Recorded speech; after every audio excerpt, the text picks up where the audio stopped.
Nous laissons le chapitre 4 parce que nous ne pouvons pas tout voir, et j'ai choisi pour ce matin le commencement du chapitre 5. Chapitre 5, versets 1 à 10. Nous savons en effet que si cette tente où nous habitons sur la terre est détruite, nous avons dans le ciel un édifice qui est l'ouvrage de Dieu, une demeure éternelle qui n'a pas été faite de main d'homme. Aussi nous gémissons dans cette tente, désirant revêtir notre domicile céleste, si du moins nous sommes trouvés vêtus et non pas nus. Car tandis que nous sommes dans cette tente, nous gémissons accablés, parce que nous ne voulons pas nous dépouiller, mais nous revêtir, afin que ce qui est mortel soit englouti par la vie. Et celui qui nous a formés pour cela, c'est Dieu qui nous a donné les arts de l'esprit. Nous sommes donc toujours pleins de confiance, et nous savons qu'en demeurant dans ce corps, nous demeurons loin du Seigneur, car nous marchons par la foi et non par la vue. Nous sommes pleins de confiance, et nous aimons mieux quitter ce corps et demeurer auprès du Seigneur. C'est pour cela aussi que nous nous efforçons de lui être agréables, soit que nous demeurions dans ce corps, soit que nous le quittions.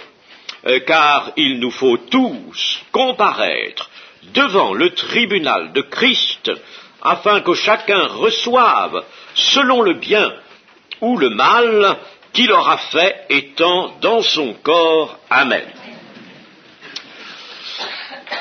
Ce passage, vous l'avez sans doute lu. Je pense bien que beaucoup de vous l'ont lu et relu, même à l'occasion de leur lecture. Il faut lire la Bible, évidemment, et ce sont des textes sur lesquels il est bon de revenir. Mais vous ne vous êtes peut-être pas douté des difficultés qu'il y a dans ce passage. Il y a en effet des difficultés parce que certaines déclarations ici de l'apôtre sont amphibologiques, c'est-à-dire prêtes à des interprétations qui ne sont pas toujours très assurées et qui sont quelquefois un petit peu dans l'équivoque. Par conséquent, ce n'est pas facile. Vous savez, il y a des passages dans la Bible qu'il faut bien étudier. Il faut justement que ceux qui enseignent étudient bien, n'est-ce pas, et fassent nécessairement une certaine exégèse pour être assurés que ce qu'ils vont retirer du texte est bien la pensée. Nous voulons la pensée vraiment. Je dis de l'apôtre qui est inspiré, qui nous livre la pensée de l'esprit, et il faut retrouver cette pensée. Il ne s'agit pas de dire n'importe quoi. Je dis cela parce que, j'ai vu dans certains livres, on utilise les épîtres de Paul pour leur faire dire souvent ce qu'elles ne disent pas, et moi je trouve ça absolument désastreux. L'enseignement biblique, c'est quelque chose de grave, chers amis. Ceux qui enseignent seront plus sévèrement jugés, est-il dit dans la parole. La tente où nous habitons, nous savons en effet que si cette tente où nous habitons sur la terre est détruite, eh bien là, il n'y a pas de doute, la tente, c'est notre corps. Notre corps qui est désigné ainsi, notre corps mortel, et qui est comparé à la tente du voyageur dans le désert. C'était d'ailleurs là une comparaison habituelle parmi les apôtres. J'en prends à témoin la deuxième épître de Pierre, chapitre 1, versets 13 et 14. Et je regarde comme un devoir, aussi longtemps que je suis dans cette tente, de vous tenir en éveil par des avertissements, car je sais que je la quitterai subitement, ainsi que notre Seigneur Jésus-Christ me l'a fait connaître. Là, nous comprenons bien que l'apôtre Pierre, n'est-ce pas, a reçu un avertissement du Seigneur. Cet avertissement, d'ailleurs, il est dans la fin de l'évangile de Jean, selon lequel Pierre quitterait, n'est-ce pas, subitement, c'est-à-dire par une mort qui honorera le Seigneur, qui sera un témoignage, une mort de martyr, il quittera cette terre, il quittera son corps. Donc, vous voyez bien ici que le mot tente s'applique au corps mortel qui est le nôtre, selon une figure. Et Paul va opposer la fragilité de cette tente, c'est-à-dire de notre corps, fragilité dans ce monde, la fragilité qui est déjà enseignée d'autre part dans la Bible. Notre corps est quelque chose d'infiniment fragile, et nous voyons cela aujourd'hui, n'est-ce pas, quand nous apprenons toutes sortes de cataclysmes et d'événements dramatiques où des gens sont morts, ont été brûlés, ont été blessés, etc. Vous voyez les accidents sur la route, tout ça, comme notre corps est fragile, les maladies qui saisissent certains et qui les emportent, n'est-ce pas, notre corps est infiniment fragile. Et nous avons besoin de toute la protection de Dieu sur lui. Mais cette fragilité de tout sens demeure. Elle demeure. Et Paul l'oppose au sanctuaire céleste, qui, lui, une demeure éternelle, sanctuaire céleste, qui est l'ouvrage de Dieu, et qui n'est pas fait de main d'œuvre. Bien sûr, ce sanctuaire, c'est le tabernacle. Tabernacle, c'est un mot qui signifie habiter en commun. Tabernacle, n'est-ce pas, c'est habiter en commun, tabernacler, s'il y avait ce verbe, on dirait tabernacler, habiter en commun, Dieu et les hommes habitant en commun. C'est ça le tabernacle. C'est Dieu, n'est-ce pas, qui reçoit ses créatures pour habiter avec elles. Alors, c'est ce qui fait dire à Paul que, à la place de notre corps mortel, cette tente que nous allons laisser sur la terre, nous allons trouver un domicile. Ce domicile, il est vaste, il ne fait pas allusion, par conséquent, au corps de résurrection qui remplacera le corps mortel. Il fait allusion à ce grand sanctuaire, cette grande demeure où nous serons avec Dieu. Dieu habitera avec les hommes, comme le dit l'Apocalypse. Et ce domicile n'a pas été fait de main d'homme. Aussi nous gémissons dans cette tente, dans ce corps mortel, désirant revêtir notre domicile céleste. Il doit toujours y avoir dans le chrétien un soupir, une aspiration qui ne s'arrête pas, qui ne se dément pas. Si elle est absente, alors c'est une retombée vers des aspirations basses, vers des affections, des attachements aux choses de la terre. S'il n'y a pas d'attachement aux choses d'en haut, il y aura des attachements aux choses de la terre. Donc nous gémissons dans cette tente, c'est-à-dire nous avons des occasions de souffrir moralement, physiquement, par persécution aussi. Cela arrive, n'est-ce pas, quand ce ne serait que des vexations que le monde ne nous ménagera pas. Nous gémissons en étant dans ce corps mortel, et nous désirons revêtir le domicile céleste. Nous savons que dans le domicile céleste, ce sera le repos. Et, n'est-ce pas, le repos de nos œuvres, de nos luttes, de nos combats, et ce sera la pleine jouissance de la félicité qui se trouve auprès de Dieu, dans l'entourage de Dieu. Nous savons, cela montre qu'il y a une certitude du chrétien fidèle, d'être dans ce sanctuaire céleste qui est éternel, ce sanctuaire dans lequel le Seigneur Jésus est entré, comme le dit l'Épître aux Hébreux, car Christ n'est pas entré dans un sanctuaire fait de main d'homme, en imitation du véritable, mais il est entré dans le ciel même, afin de comparaître maintenant pour nous devant la face de Dieu, et il nous a préparé une demeure. Nous savons, il doit y avoir donc chez le chrétien fidèle une certitude, mais il y a une réserve. Le verset 3 dit en effet, « Si du moins nous sommes trouvés vêtus et non pas nus ». Et ce verset est l'un de ceux qu'il est très difficile, dont il est difficile de serrer le sens de près, n'est-ce pas, parce que il donne lieu à une certaine exégèse particulièrement délicate dans le grec même. Enfin, la traduction, je me suis assuré que la traduction que nous avons ici, malgré quelques autres traductions différentes, est bonne. Elle est la bonne. Si du moins nous sommes trouvés vêtus et non pas nus. Certains auteurs ont pu penser qu'il s'agissait là d'être vêtus de notre corps maintenant et de ne pas être trouvés sans le corps. Enfin, ils sont allés chercher un tas de choses, ce qui n'est pas exact. La véritable pensée de l'apôtre, la voici. Il n'y a pas une pleine assurance du salut du fait seulement qu'il y a une résurrection pour les croyants. Parce que Jésus est ressuscité, il y a une résurrection, et c'est pas parce qu'il y a une résurrection que les croyants ont une assurance. Si, il faut cela, mais pas cela seulement.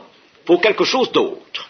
Et ce qu'il faut d'autre, c'est qu'ils veillent à être trouvés vêtus ou revêtus et non pas nus.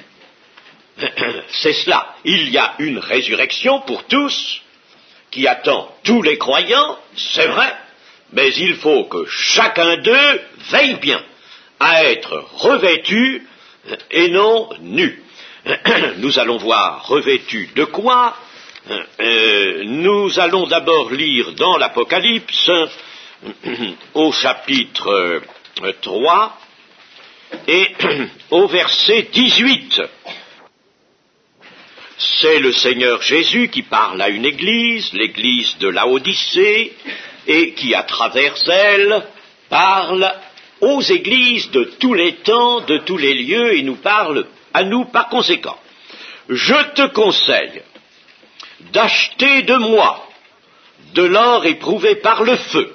Il ne s'agit plus de gratuité, là. D'acheter. Il s'agit du chrétien. Voyez-vous la différence entre le message qui va aux chrétiens et le message qui va à l'inconverti? Voyez, à l'homme du dehors. Hein? À l'homme du dehors, on lui dit c'est gratuit, mon ami.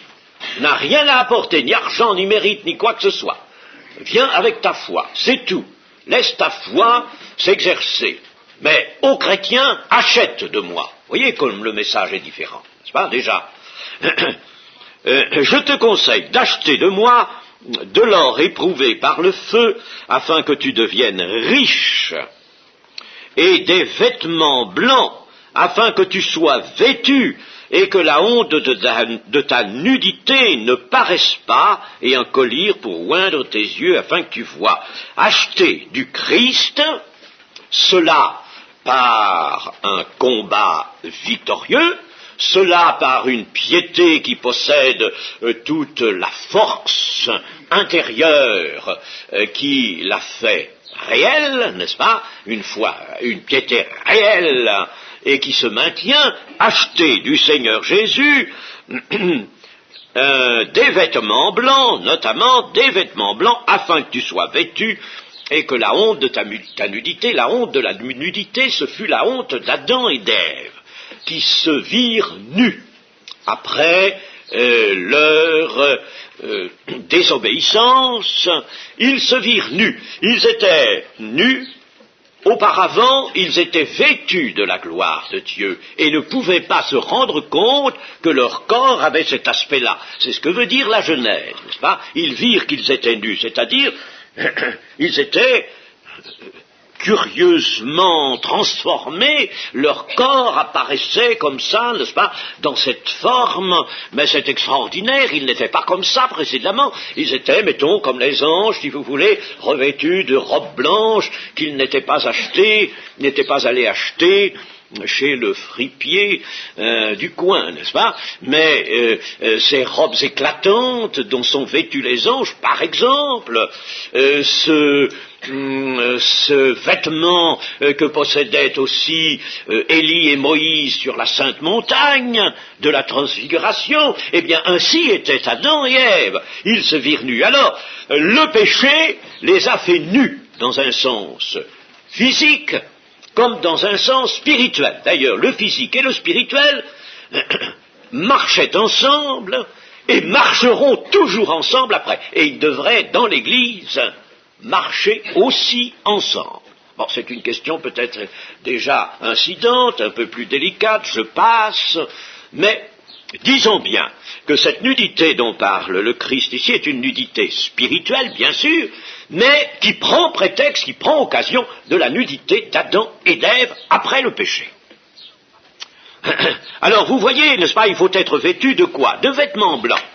C'est très beau de chanter comme nous le faisons. Un vêtement blanc, nous y mettons tout notre élan, là, notre cœur, nous levons les yeux, les bras vers les cieux, n'est-ce pas? Très bien tout ça. Eh bien, mais c'est beaucoup mieux que notre cœur s'informe si véritablement il est vêtu, lui, de vêtements blancs. Ne chantons pas ça simplement pour nous distraire et pour avoir ensemble l'occasion de chanter d'un même cœur, d'un même accord, mais réfléchissons à cela. Les vêtements blancs, c'est le Seigneur Jésus qui a dit cela. Il faut donc être revêtu de la robe des noces. La robe des noces, une certaine parabole de Jésus-Christ dans l'évangile de Matthieu, au verset 22, vêtu des noces, cet homme qui n'avait pas été trouvé dans la salle des noces, vêtu de la robe des noces, a été jeté dehors. Vêtu de la robe des noces, revêtu de Christ, dira l'Épître aux Galates. Revêtu de Christ, revêtu intérieurement de ses sentiments qui étaient en lui, revêtu de sa justice.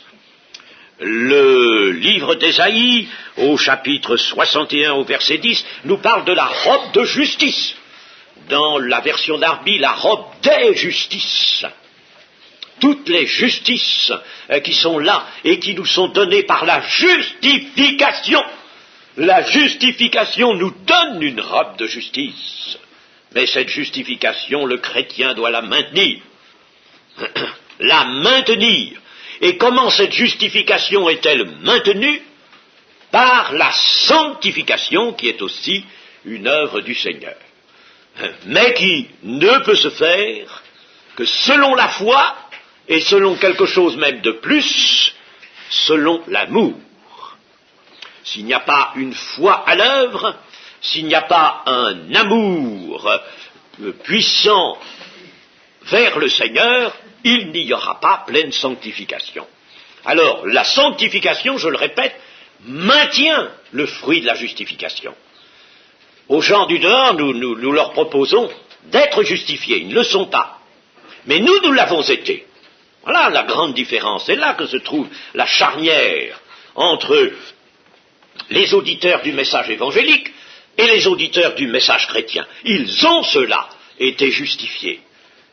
Et il faut leur dire, attention, vous n'avez pas été justifiés pour que votre vie retombe dans les bas étages, retombe dans ces vils sentiers où elle se traînait précédemment.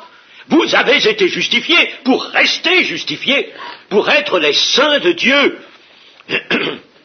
Alors, il faut maintenir, et il faut veiller à maintenir cela. Par la sanctification qu'opérera l'Esprit, sanctification de l'Esprit, c'est lui qui le fera, il sanctifiera votre être tout entier, esprit, âme et corps, et il faut veiller à cela. Sans la sanctification, nul ne verra le Seigneur. Le salut, c'est justification plus sanctification égale vie éternelle. Mais justification égale vie éternelle, c'est faux. C'est vrai pour une minute, la minute peut-être de la conversion, mais il faut que ça reste vrai en y ajoutant la sanctification. Revêtu de Jésus-Christ, de la robe des justices, sans ce vêtement de justice, de sainteté qui est la vie même et la gloire, il n'y aurait pas de part à la résurrection des justes, il n'y aurait pas de part à la résurrection des justes, mes amis. Il faut bien que nous ayons cette certitude en nous, il nous faut constamment ce vêtement de justice.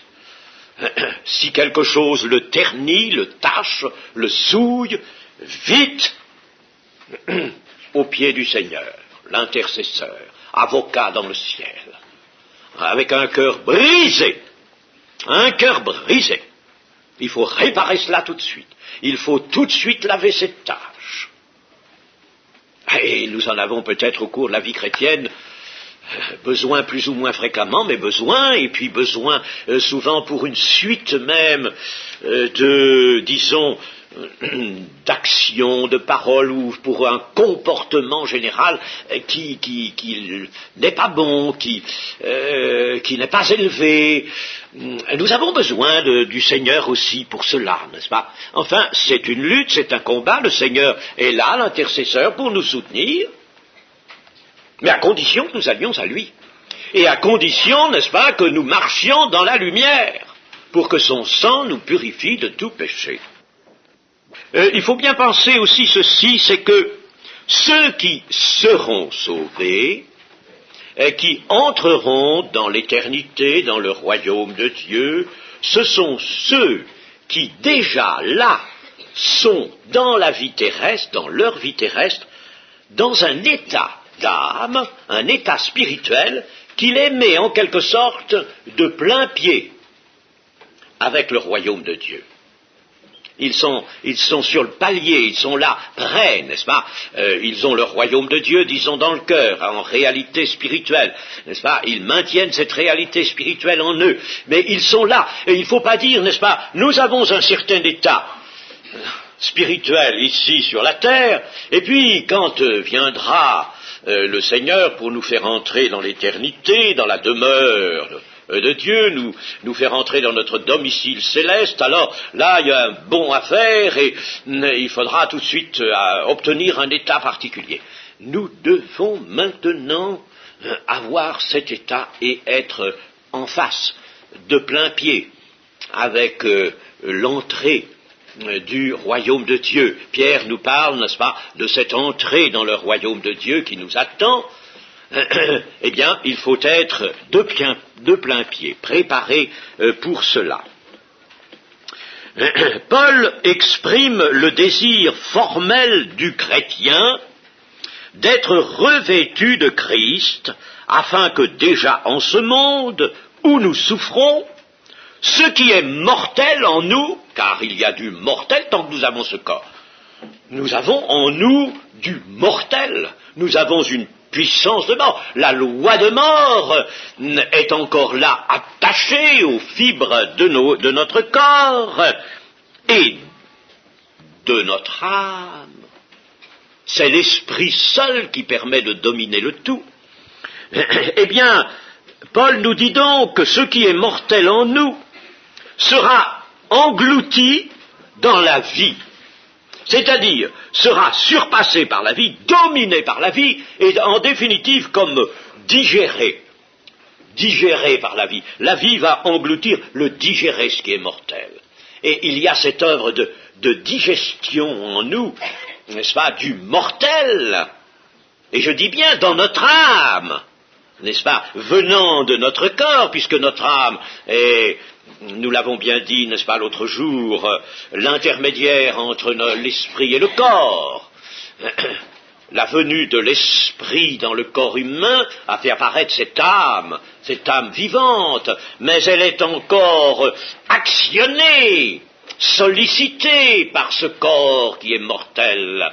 Et alors elle a encore en elle souvent des apparitions de velléité mortelle, et il faut que l'esprit, lui, domine cela et engloutisse. La purification en somme de notre âme se fera par une digestion peut-être progressive de ce qui est mortel, des puissances encore de la mort qui peuvent être là en nous, n'est-ce pas? Elles vont être digérées pour être complètement supprimées. Engloutir ce qui est mortel par la vie, c'est-à-dire par la puissance de la vie de résurrection. Ça, c'était le verset 4, car tandis que nous sommes dans cette tente, nous gémissons, accablés, parce que nous voulons non pas nous dépouiller, mais nous revêtir. Nous ne voulons pas nous laisser dépouiller de la robe de justice. Nous voulons au contraire la revêtir, cette robe, afin que ce qui est mortel soit englouti par la vie. Si nous sommes revêtus de Christ, il y a là, à pied d'œuvre, en nous, la puissance d'une vie impérissable qui digère et engloutit la mort. Le verset 5 nous dit « Et celui qui nous a formés pour cela, c'est Dieu qui nous a donné les arts de l'Esprit. » Il ne s'agit pas ici, je le précise tout de suite, du baptême du Saint-Esprit, il s'agit de la sanctification que l'Esprit de Dieu accomplit. C'est Dieu qui nous a formés pour cela, c'est-à-dire qui nous a préparés pour cela, et qui nous prépare toujours pour que cet engloutissement des vestiges, de ces vestiges de mort, cet engloutissement, cette digestion continue de se faire efficacement. Il nous prépare par la sanctification de l'esprit, c'est-à-dire sanctification incessante de notre esprit, qui, je vous le dis, n'est-ce pas, domine l'âme et purifie l'âme et purifie même le corps aussi, votre être tout entier.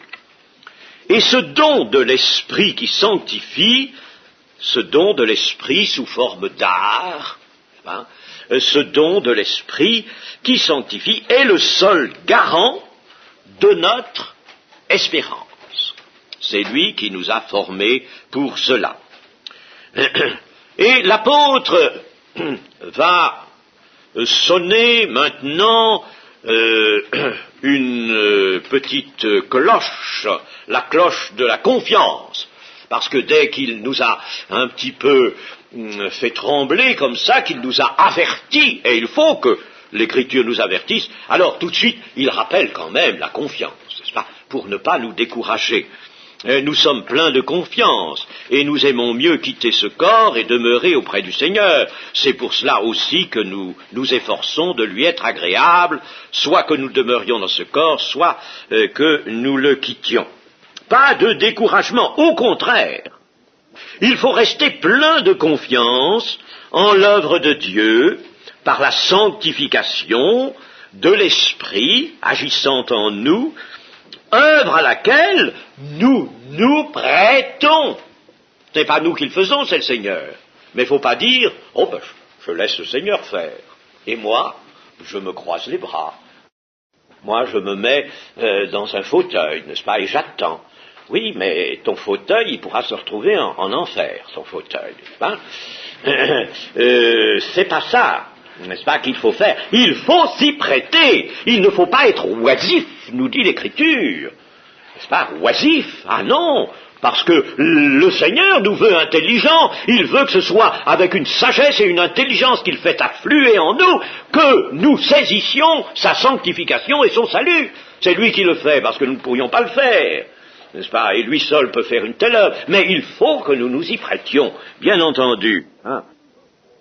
Nous nous offrons à cette sanctification, comme les fleurs, les plantes s'offrent au rayonnement du soleil.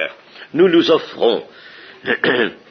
Et cette confiance nous devons bien sûr l'avoir et la conserver, bien que nous nous sachions, comme dit Paul ici, éloignés du Seigneur, en demeurant dans ce corps, éloigné du Seigneur. Il ne méconnaît pas ce qu'il dit par ailleurs, à savoir que nous sommes le temple du Saint-Esprit, et le Saint-Esprit, l'Esprit c'est le Seigneur. L'Esprit c'est le Père et le Fils. Alors, Paul n'ignore pas cela. Il ne revient pas non plus sur cela. Mais ce qu'il veut nous dire ici, c'est que nous sommes éloignés du Seigneur visiblement présent, nous sommes destinés à être avec lui comme les apôtres étaient avec lui pendant qu'il était sur la terre, et mieux encore, puisque là, n'est-ce pas, tout le monde sera dans la gloire. Alors, nous sommes destinés à cela. Notre désir, précise Paul, est d'émigrer de ce corps, émigrer de ce corps, sortir de ce corps, pour rejoindre le Seigneur dans la demeure céleste. Et en ce moment, nous sommes séparés de lui d'une certaine manière, étant donné que nous marchons par la foi et non par la vue. Nous n'avons pas la vue, ce qui nous manque, c'est la vue du Seigneur. Or, elle est prévue, la vue du Seigneur. Il y a des gens tellement spirituels qui voudraient éliminer tout ce qui a un aspect physique. Mais c'est une erreur, je viens de vous le dire, n'est-ce pas? Nous aurons la vue du Seigneur, nous sommes destinés à cela, nous le verrons tel qu'il est. Et il sera pour toujours avec nous, dans ce corps glorieux où Jean l'a vu. Et nous aurons revêtu à ce moment-là même aussi le corps glorieux, n'est-ce pas? Le corps qui ne meurt plus, le corps céleste, le corps spirituel. Alors, c'est là quelque chose que nous n'avons pas encore maintenant. Maintenant, nous sommes obligés de marcher par la foi, sans le voir, et Pierre nous dit, vous aimez un Seigneur que vous ne voyez pas. Il faut l'aimer, n'est-ce pas? Bien sûr, de cette manière, et marcher par la foi. Alors, il nous faut une grande foi et une confiance, la confiance en Dieu. Et jusque-là, eh bien, que ferons-nous? Nous nous préoccuperons activement, par foi et par amour, de lui être agréable. Le Seigneur Jésus faisait tout ce qui était agréable au Père, nous avons le même souci de lui être agréable en toutes choses, c'est-à-dire en faisant sa volonté ponctuellement, non pas par à-coups. Voilà ce que je veux dire, par des à-coups. Hein? Voyez-vous, venant à certains moments, n'est-ce pas, lorsque nous sommes pris par une flambée de foi, alors là, on ferait n'importe quoi pour le Seigneur, oui, pendant 2 heures ou pendant une demi-journée, et puis alors après, ça retombe. Non, il faut ponctuellement et constamment faire sa volonté avec discernement et avec amour.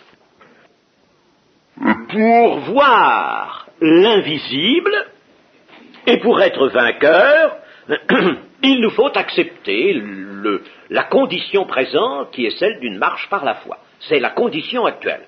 Nous sommes engagés dans une marche par la foi, il n'y en a pas d'autre. Tous ceux qui cherchent la vue, n'est-ce pas, se méprennent et ils risquent même de porter atteinte à leur propre foi. Ne cherchons pas les miracles pour avoir une vue. Cherchons les miracles pour que le Seigneur soit glorifié. Cherchons, enfin. Aimons les miracles pour cela. Enfin, mais ne cherchons jamais, par exemple, n'est-ce pas, à apprendre quelque chose de la vue. Il y a des gens qui cherchaient des visions, par exemple, du Seigneur, parce qu'ils ont lu dans certains livres qu'il y a des personnes qui ont eu des visions. Alors, ils auraient voulu voir, n'est-ce pas, voir. Non, chers amis, nous sommes dans cette condition, et c'est là que Dieu nous veut, c'est là que nous lui serons agréables, plus par la foi nous marcherons, comme nous chantons, n'est-ce pas, plus nous serons agréables à Dieu. Et la foi a de grandes possibilités. Elle dispose d'un pouvoir qui fait pénétrer notre esprit, au-delà des limites étroites du temps et des contingences de ce monde. Et c'est ce que Paul exprime en disant que nous sommes déjà assis avec Christ dans les célestes.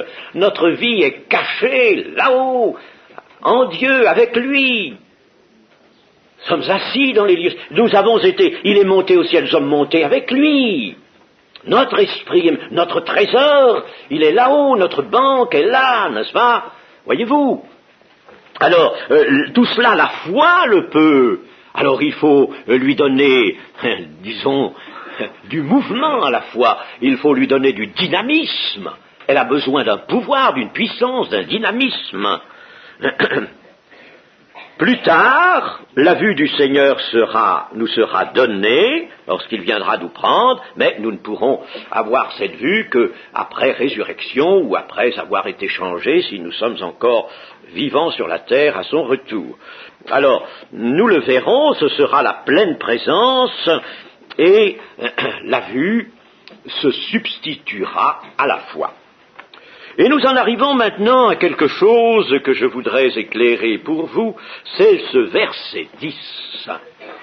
Verset 10 sur lequel j'ai constaté que on aimait bien les glissades.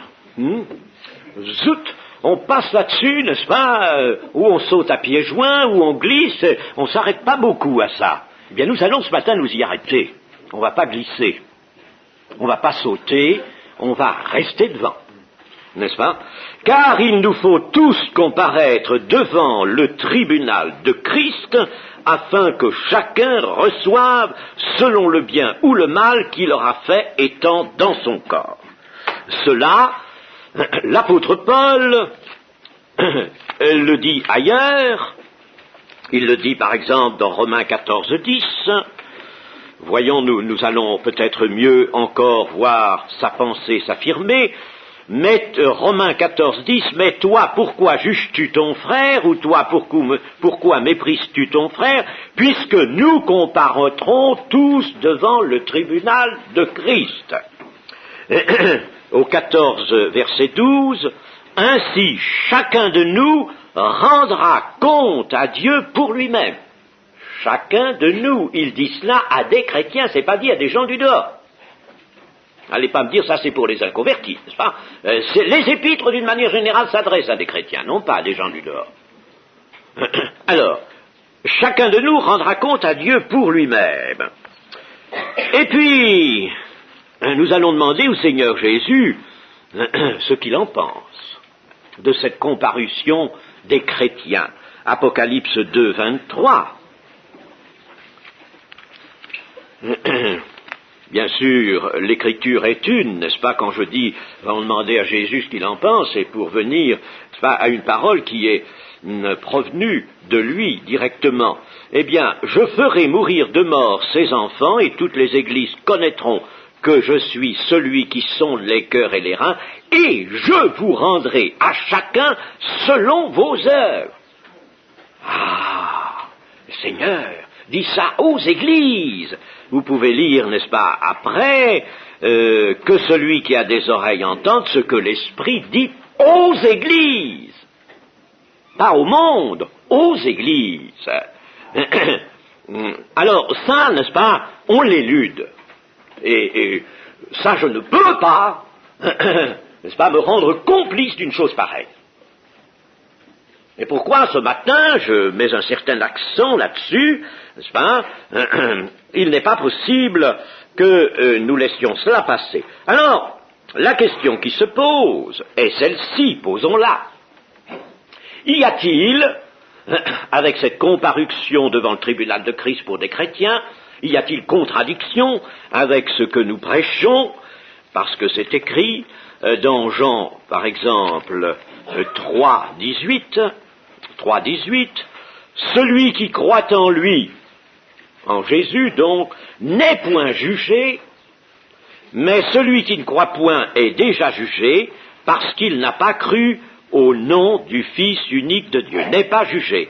Et puis au chapitre 5 de Jean, le verset 24, en vérité, je vous le dis, celui qui écoute ma parole et qui croit à celui qui m'a envoyé a la vie éternelle, il l'a dès maintenant, c'est vrai, il l'a, et ne vient point en jugement, il ne vient point en jugement, mais il est passé de la mort à la vie. Alors pourquoi comparaître devant le tribunal de Christ? Y a-t-il pas là contradiction avec ce que Paul nous enseigne?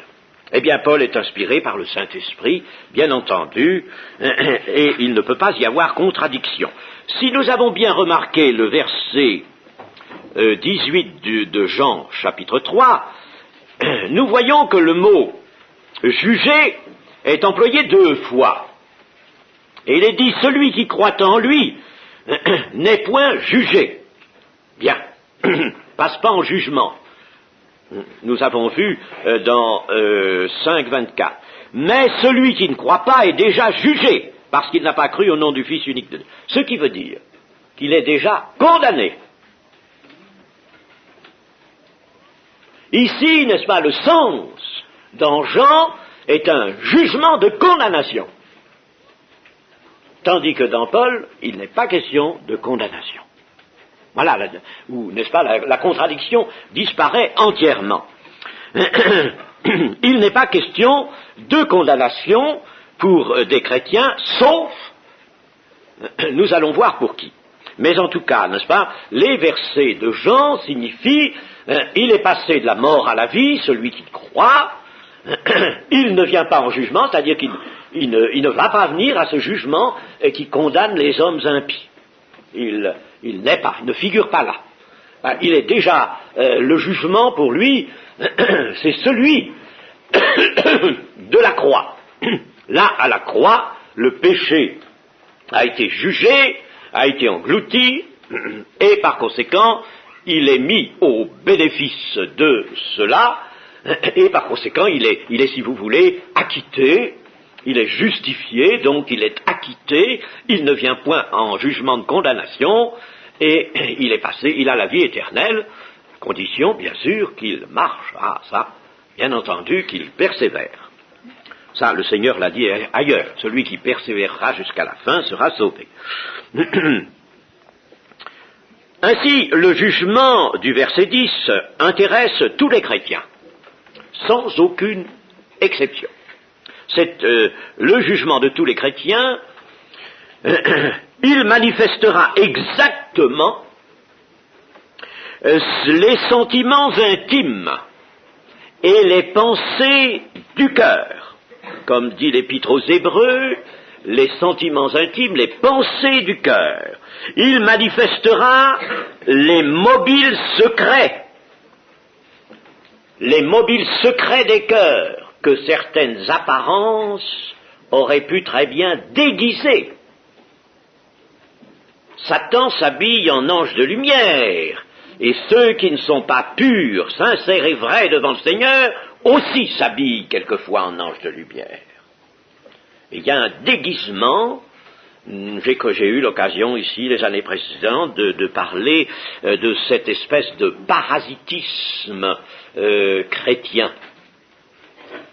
Le parasitisme chrétien, les gens qui sont des parasites, ou alors des gens, n'est-ce pas, qui prennent la couleur du milieu, comme le caméléon. Le mimétisme, par conséquent, n'est-ce pas, une sorte de mimétisme chrétien.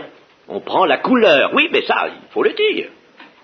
Il faut le dire, n'est-ce pas, la couleur, on est là, dans les assemblées, on aime chanter, on est bien, et puis on ne s'est pas livré, on n'a pas véritablement, n'est-ce pas, vidé son cœur devant le Seigneur, humblement, avec humilité, accepter le jugement de la croix, si vous voulez, n'est-ce pas, accepter l'œuvre de la croix, et puis alors, on est là sans une réelle conversion, mais on se plaît bien, et puis, même il y en a certains, hélas, qui sont passés par le baptême. On ne peut pas toujours éviter cela. Sont passés par le baptême, et qui ne sont pas véritablement chrétiens. Enfin, tant qu'ils sont sur la terre, ils peuvent le devenir. Mais il leur faudra une repentance réelle. Donc, les mobiles secrets seront jugés. Et c'est l'ensemble de la conduite du chrétien. C'est l'attitude générale. Ce sont les œuvres justes qui doivent être là, qui doivent être présentes, qui diront si la grâce de Dieu a été vraiment reçue et si elle a atteint son but, si elle a fait passer de la mort à la vie, et si ce passage a été maintenu par une sanctification. Sans la sanctification, nul ne verra le Seigneur. Donc il y a cela. Il y a des gens qui viendront à ce tribunal, enfin je pense que ce sera peut-être celui-là, n'est-ce pas, et qui diront Seigneur, Seigneur, tu sais, nous avons fait beaucoup de miracles à ton nom, nous avons prophétisé en ton nom. Ils avaient donc alors ces gens-là reçu le Saint-Esprit pour prophétiser, n'est-ce pas? Je ne vois pas, moi, comment ils auraient pu prophétiser. C'est le Seigneur qui a dit ça dans Matthieu 7. Prophétiser en son nom, fait beaucoup de miracles en son nom. Ils n'ont pas dit que c'était des miracles dus au diable. Non, des miracles faits au nom de Jésus. Ils les ont faits dans un temps, alors, où ils ont appartenu vraiment au Seigneur. C'est la seule explication possible. Il n'y en a pas d'autre. Et alors, je leur dirai, éloignez-vous de moi, vous qui commettez l'iniquité. Ils sont restés dans l'iniquité, ils ne se sont pas sortis de l'iniquité, ils ne se sont pas sortis de leur souillure, ils les ont laissés subsister. Retirez-vous de moi, vous qui commettez l'iniquité, je ne vous ai jamais connu, je n'ai jamais été en communion avec vous, je ne suis pas en communion avec vous, retirez-vous de moi. C'est pas l'entrée dans le royaume de Dieu, ça. N'est-ce pas?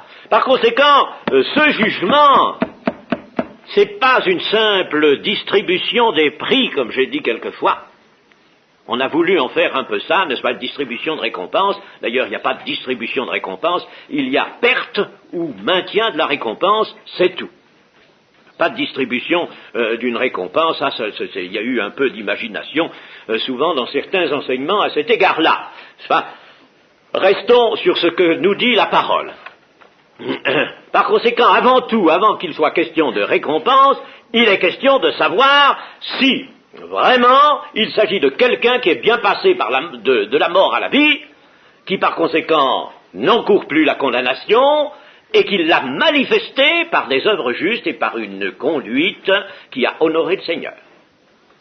La grâce a été agissante, la grâce est vue tout au long, même s'il y a eu des points faibles, même si ça a été un peu une marche en sinusoïde, n'est-ce pas? Bon, mais ça, qui aura eu une marche exempte de cela, hein?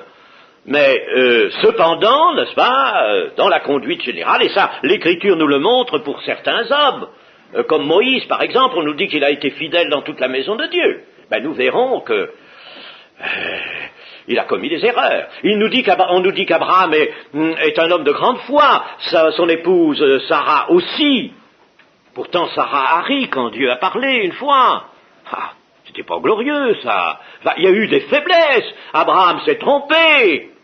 Il a fléchi dans certaines circonstances. Mais c'est l'ensemble et l'aboutissement de la vie qui est vu. Voyez-vous, n'est-ce pas? Donc, nous n'avons pas à nous décourager, mais nous avons à savoir qu'il faut progresser. Il faut maintenir en nous la justification par une sanctification. Il y a alors aussi la perte de la récompense, n'est-ce pas? Voilà où intervient l'idée de récompense dans 1 Corinthiens chapitre 3 verset 14. Si l'œuvre bâtie par quelqu'un sur le fondement subsiste, il recevra une récompense. Bon, il reçoit une récompense. Si l'œuvre de quelqu'un est consumée, il perdra sa récompense, pour lui, il sera sauvé, mais comme au travers du feu. Je pense que cette récompense, c'est tout simplement ceci. Cela va bien, bon et fidèle serviteur, tu as été fidèle en peu de choses, parce que pour le Seigneur, notre fidélité sur la terre, eh bien, elle a été un test, mais dans le fond, d'une façon, si vous voulez, substantielle, n'est-ce pas, elle n'a pas été grand-chose pour le Seigneur, mais ça lui suffit.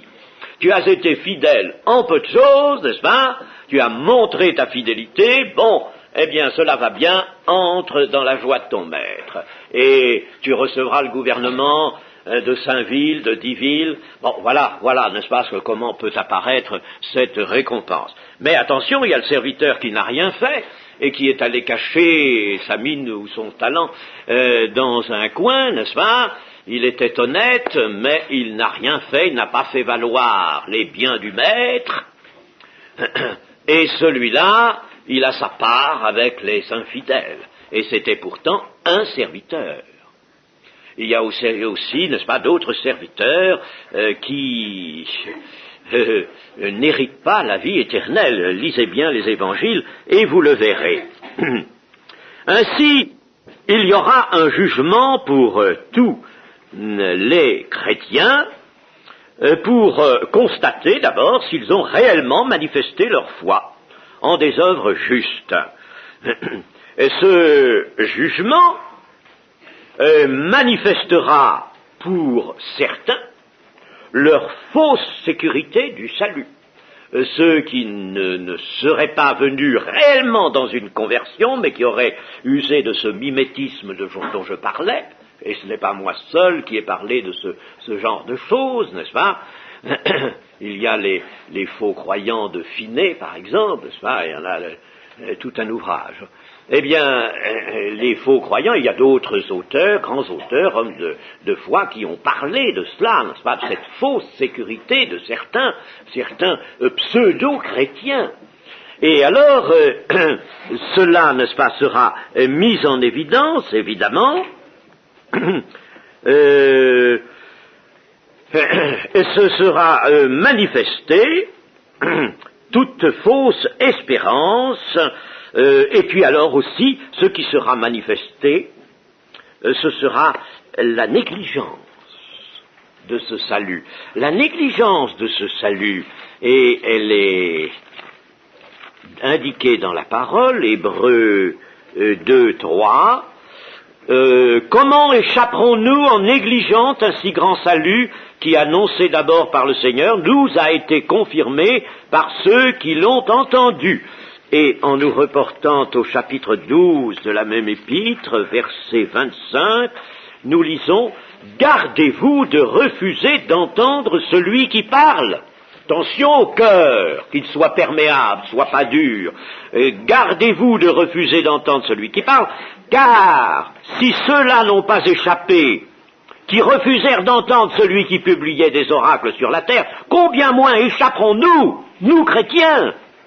Nous chrétiens, c'est à des chrétiens que c'est dit, combien moins échapperons-nous si nous nous détournons de celui qui parle du haut des cieux, lui dont la voix alors ébranla la terre et qui maintenant a fait cette promesse, une fois encore j'ébranlerai non seulement la terre, mais aussi le ciel.